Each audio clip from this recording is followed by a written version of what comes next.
It is such an honor to be with you this morning. My temptation is to burn the clock just expressing my gratitude for the investment of Tennessee Baptists in our work in Canada. And I run the danger of answering questions you're not asking, but let me just say a few things. When my wife and I arrived in Calgary about 30 years ago, I was pastoring a small little church in the southern part of Calgary, and not many months or years after that, Tennessee Baptists decided that they would partner with all of Canada to help us work with the Lord to see a kingdom gospel movement. And at the time, there was about 120 churches. By God's grace, now we have over 520 churches. Now, then it was Western Canada, now it's all 10 provinces and 2 of our 3 territories where God's allowing us to have gospel proclamation outposts. That was a tremendous investment on the part of Tennessee Baptists into the nation of Canada. But then there was something really unusual that happened just shortly before I came in 2007 to become the president of the Canadian Baptist Theological Seminary and College. And that is that Tennessee Baptists became sharply focused on just our school. And for 10 years, the churches across the state of Tennessee invested in our schools specifically, and in our students more specifically, to see them thrive as they go out. Because we say our vision is to train God-called men and women to be spiritual leaders in tough places. And as our students graduated and headed to tough places, I would just say I'm grateful that Tennessee Baptists went with them. All of that work was the result of leadership by Kim Margrave to help mobilize the churches across Tennessee Baptist to see Canada and to invest in Christian leaders there. So I am personally tremendously grateful for Kim and her leadership here in the state of Tennessee.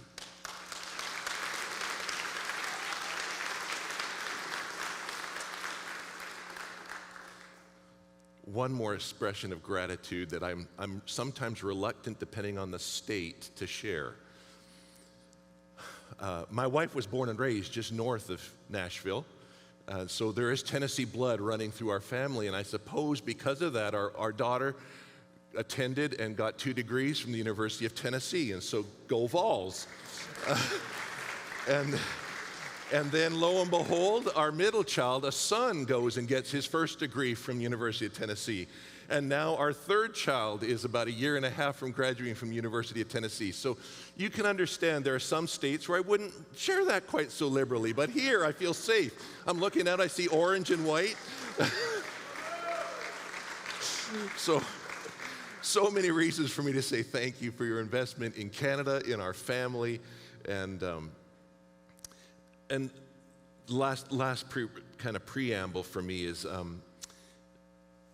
I most of my life I'm saturated in the culture of Canada. So you may not know a lot about Canada. I know we're in the news recently, but for good reasons and bad. But 5 years ago, we started down this journey through COVID, which really rocked our world in Canada. I know it was disruptive in Tennessee. It was far more disruptive for a much longer period of time in Canada. And that did things to people in church. I'm just going to confess that to you. People were hurting, people were disoriented, people began to develop negative emotions towards government and sometimes each other. And then we've come through a fairly contentious election cycle that wrapped up less than a month ago. I'll keep my comments to nothing on the election. I would just say, over the last 5 years, I've watched Christians across Canada become really radically disoriented. And churches, there are emotions that are shifting in churches that I didn't think I would see. And you may look at me, I'm saying that to say, just full candor, you may look and say, Rob, that is not our problem here. But I travel enough in the States that I would say, yeah, I think it is our problem everywhere right now. And so I have found in the last year that walking through the book of Proverbs, amongst other scriptures, has been helpful to me. I use Proverbs to remind our students and our faculty how to be rightly oriented to the things of God. And so the Proverbs that were read this morning really will be the basis of what I want to talk to you about taking each one of those proverbs and say, what can we learn from this? But I want to start with a story. I was actually, majority of my life I've spent in Calgary, Alberta, both as a pastor and now more in the last 18 years at the Seminary and college. But the first 23 years of my life was spent in the largest western city, right on the Pacific Ocean, and some of you may have been there, Vancouver, British Columbia. And Vancouver is this gorgeous city, 3.5+ million people, nestled right on the Pacific Ocean, almost surrounded by beautiful mountains. I'm not working for Tourism BC, but it is a beautiful place to go. And as a young man, one of my favorite things to do would be to hike or what we would call snowshoe in the mountains. So come wintertime, you would strap these webbed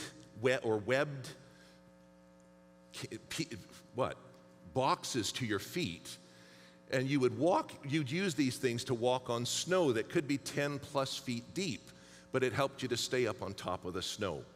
So myself, my brother, I chose a friend, he chose a friend, up we go to this area called Cypress Bowl, nestled in one of the great mountains that you can see from the downtown of Vancouver. It would have been a long day of snowshoe hiking. And we were getting tired, and you could tell the sun was starting to get a little low in the sky, and we were getting fatigued. And although we had followed the trail through the mountain all day long, we saw that this trail was going to go around this valley, and we thought we could save ourselves a lot of time if we just went down into the valley and up the other side. Now, if you've been trained in hiking, that's a bad idea. It's a bad idea because number one is you're leaving the trail. Number two is when you're doing that in a snow-covered trail, you don't know how deep the snow is and you don't know what lies underneath the snow. What do I mean by that? It's possible that you could be walking on the tops of a 15-foot tree.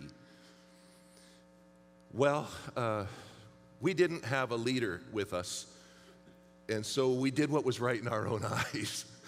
And we went down into the valley, and I suppose I took the lead position because I was the first to hit this crevice.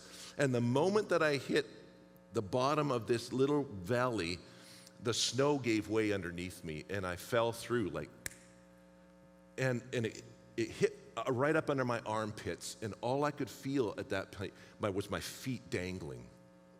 It's not a good place to be.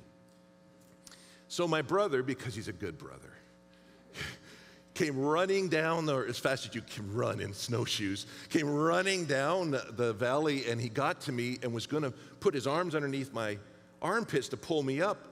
But the next thing you know, whoop, Pete's beside me. So now there's 2 of the 4, 50% of us in peril.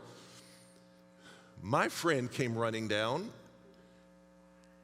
Long story short, now there are 3 of us. Now, when I say dangling, I mean, by now there's enough snow that's fallen away from me that I can look down and it's dark. So movement is strongly discouraged. Obviously, somebody's not going to be able to physically come and get us because they end up in the same place we are.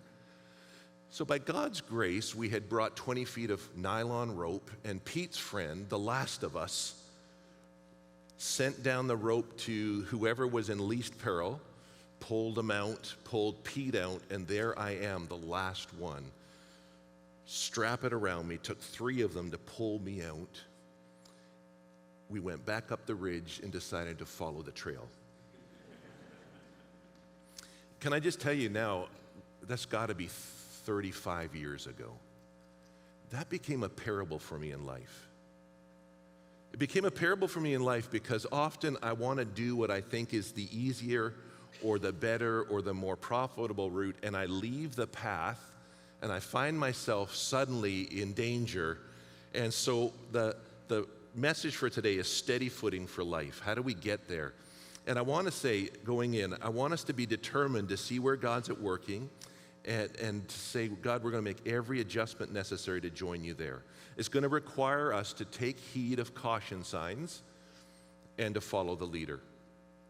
I can't be exhaustive on caution signs. In order to be exhaustive, I probably would have to go through the entire book of Proverbs, because it seems to me the book of Proverbs, at least in part, is full of caution signs.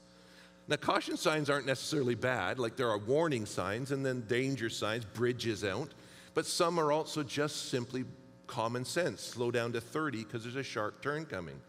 So what are these caution signs? Let's start. As far as keeping steady footing, Proverbs 21 verse 2 would seem to me to be a really good place to start. All a man's ways seem right to him, but the Lord evaluates the motives. The Amplified Bible reads it this way: every man's way is right in his own eyes, but the Lord weighs and examines the heart of people and their motives. The New English translation said, all a person's ways seem right in his own opinion, but the Lord evaluates his thoughts. So here's the sign: be correctable. Be correctable. Put another way, take correction from others. Here's my confession this morning. I think I'm right. Do you? Like, when I say I think I'm right, I most always think I'm right. Even if you think I'm wrong, I think I'm right. This was played out in our home just days ago as my wife asked me what time Costco closed. I said 8 o'clock. She said, are you sure it's not 8:30? It's 8 o'clock. I've looked on the website. It's 8 o'clock. It shocked me to get a text from my wife 2 hours later to say it closes at 8:30. I knew I was going to be talking about this morning, and I'm still sure that I'm right, but I'm wrong. How about, I don't know, maybe you're like me, because in that moment I get the text, and my first impulse isn't, I need to confess, I need to repent, I need to tell my wife how right she was. No, my first response is, I need to prove how I could have been right. Are you with me? Listen, guys, that's how we are in our Christian life today.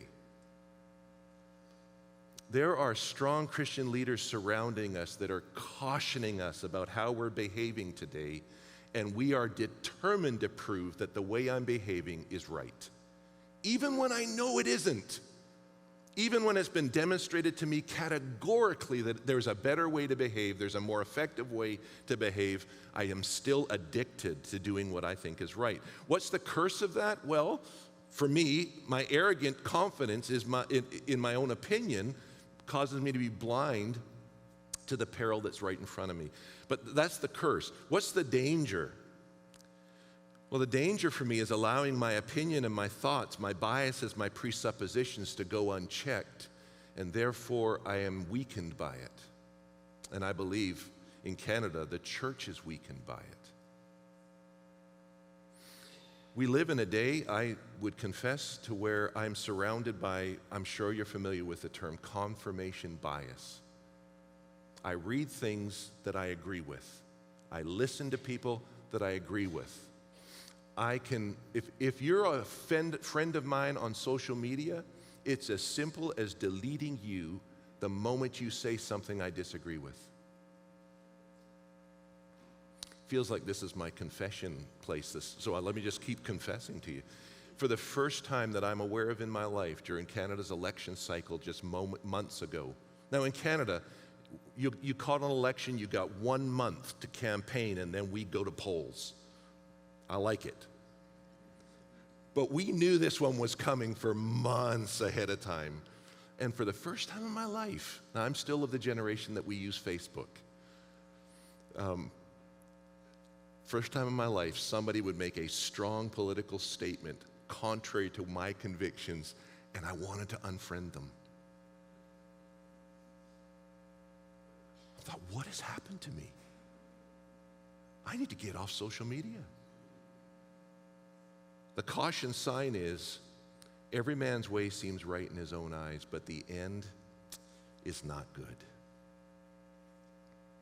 I don't know who to credit, but here are some quotes that I just wrote in my Bible, and I really wish I knew who to say. It's just not me. The road that you take will always trump your good intentions. That's a really good warning. Sin is a really predictable road for everyone else. We're not as self-aware as we think. Is the road I'm on taking me where I want to go? As I leave here, this campus this morning with my wife and daughter, if we get back on 65 heading south, we're not going to get home. Like, I can argue with my wife and daughter all I want, say, no, this is the way that you get north of Nashville, and they'll say, no, Rob, we've got to turn around. No, this is the way. I remember. It doesn't matter how sincere I am. It doesn't matter how convinced I am or how determined I am.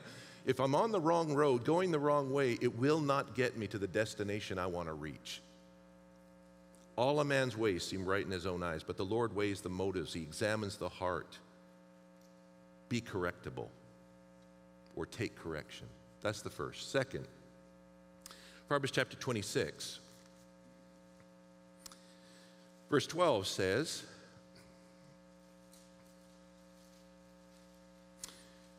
do you see one who's wise in his own eyes? There is more help for a fool than for him. I would just say, be teachable. Be teachable. Take the advice of others. The Amplified Bible reads this verse, do you see a man who is unteachable and wise in his own eyes and full of self-conceit? There's more help for a fool than for him. So beware of wisdom in your own eyes, wisdom according to your own thoughts, wisdom according to your own ways, wisdom from your own perspective.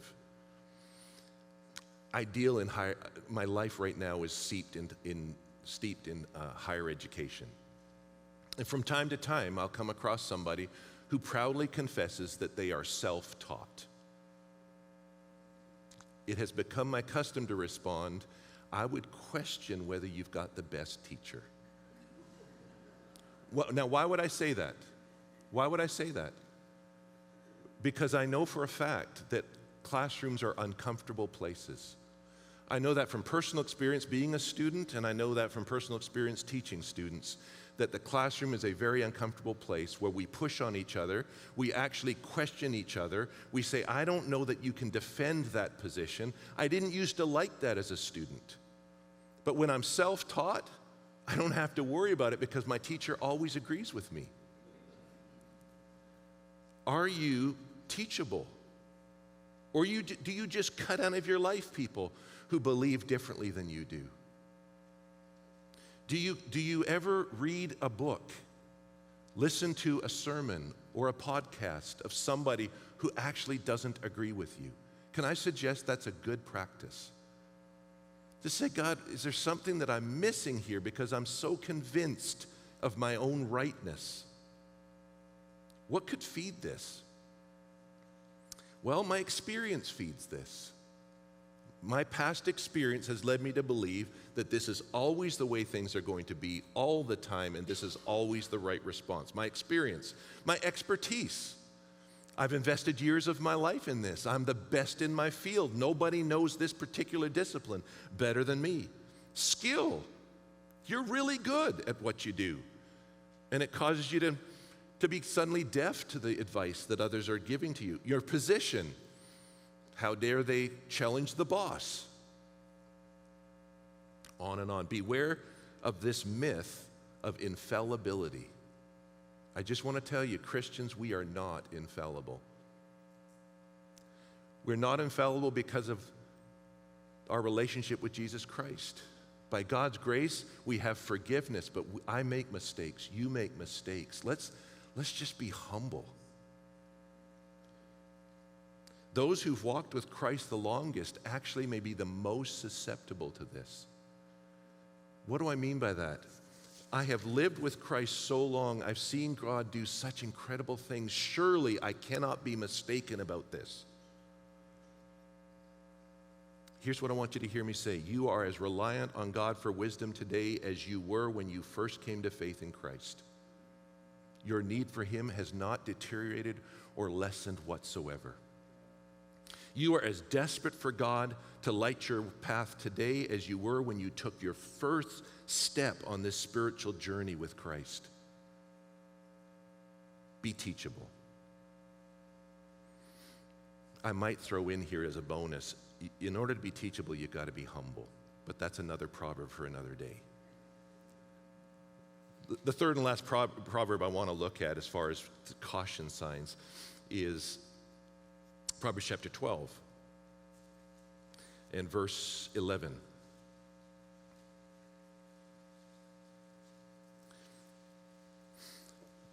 This proverb reads, "The one who works his land will have plenty of food, but whoever chases fantasies lacks sense." Now I'm going to go to some paraphrases for this. Like Eugene Peterson interprets the verse this way in the Message. He says, "The one who stays on the job has food on the table. The witless chase whims and fantasies." The Contemporary English version, that paraphrase says, "Daydreamers are nothing more than stupid fools." We were taught not to use the word stupid in our house, but there it is. So what's the sign here? Be intentional. Be correctable, be teachable, but be intentional as well. Live your life on purpose. And it's going to require work. I don't know about you, but in Canada, there are times when we get tired of pushing against culture, of daily waking up and saying, you know, it seems to us it used to be easier. We don't want to work so hard. This proverb tells me anything worth doing will be work. Tiresome, glorious, rewarding work. Work your land, whatever your land is.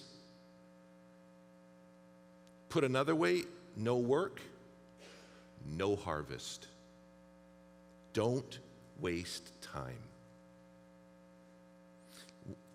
I was reading somebody who was making some comments on this proverb, Derek Kidner, and he said, "Frivolity fills no cupboards." I like that. Frivolity fills no cupboards.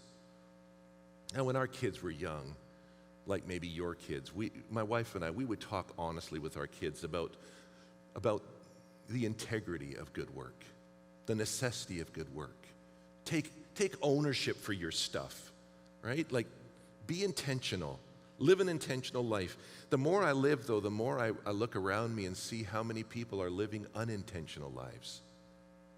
Right? They don't examine where they are and how they got there, and they just somehow believe that tomorrow they're going to wake up and everything's going to change. Can I just tell you, things don't change like that. It takes work. Don't leave important tasks undone while you spend time on other unimportant things. That's one of the big lessons our students learn at seminary and college. A student will walk in my office and tell me how little time they have. It's like, well, you've got 24 hours like everybody else. What do you do with your day? Like, do you have 3 jobs? Actually, they don't have any jobs. Are you taking 18-hour course load? No, I'm taking 9 hours. Well, pray tell, what are you doing with your time? Right? I don't mean to sounds like I'm criticizing him. I'm not. What I'm saying is we have more time than we think. What are we doing with it? Now, busyness isn't godliness, but I believe intentionality is. I think churches can become the busiest places in the world, and that doesn't mean we're necessarily having a bigger impact. It just means we're busy. I learned this lesson during COVID when all of our rhythms were disrupted, and I started realizing how much of my life was just busy. I prayed that after COVID, and do you remember these words? Unprecedented, permanent change, new normal. Now I look back, at least in Canada, and go, rubbish. We didn't change at all. You know, all the COVID disruptions stopped and we were right back to the way we were doing, and we got just as busy all over again. Now, busyness isn't godliness, but intentionality is godliness. Be intentional. Doesn't mean you have to do everything. Proverbs 6, verses 6 to 11, I would just summarize that by saying, do what needs to be done when it needs to be done. Robert Brault said, We're kept from our goals not by obstacles, but by a clear path to a lesser goal. Can I read that to you again? We're kept from our goals not by obstacles, but by a clear path to a lesser goal. Several years back, Francis Chan said, "Our greatest fear should not be of failure, but of succeeding at things in life that don't really matter." These are things I've written on the front of my Bible. Our greatest fear should not be of failure, but of succeeding at things in life that don't really matter. Be intentional. Live your life on purpose. These are the caution signs that I want to highlight. But the last comment for me is simply follow the leader. Now, one of our problems on that snowshoe hike was that really we didn't have a leader. We were just out there having fun. Had we had a leader, that person would have said, "Follow me and I'll keep you safe." Somebody who'd been up there and trailblazed, and they could say, "I know the safest route." We just were making it up as we went along. Follow the leader. Of course, who is our leader? Jesus Christ is our leader. He's the head of the church. Proverbs 29 verse 25 says, "The fear of man is a snare, but the one who trusts in the Lord is protected." Again, the Amplified Bible reads this way: "Whoever trusts in and puts his confidence in the Lord will be exalted and safe."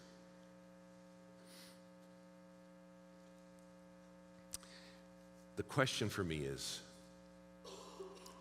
do I fear people or do I trust God? I know what you want to say, and I know what I want to say. I want to say, "Oh, it's God all the time."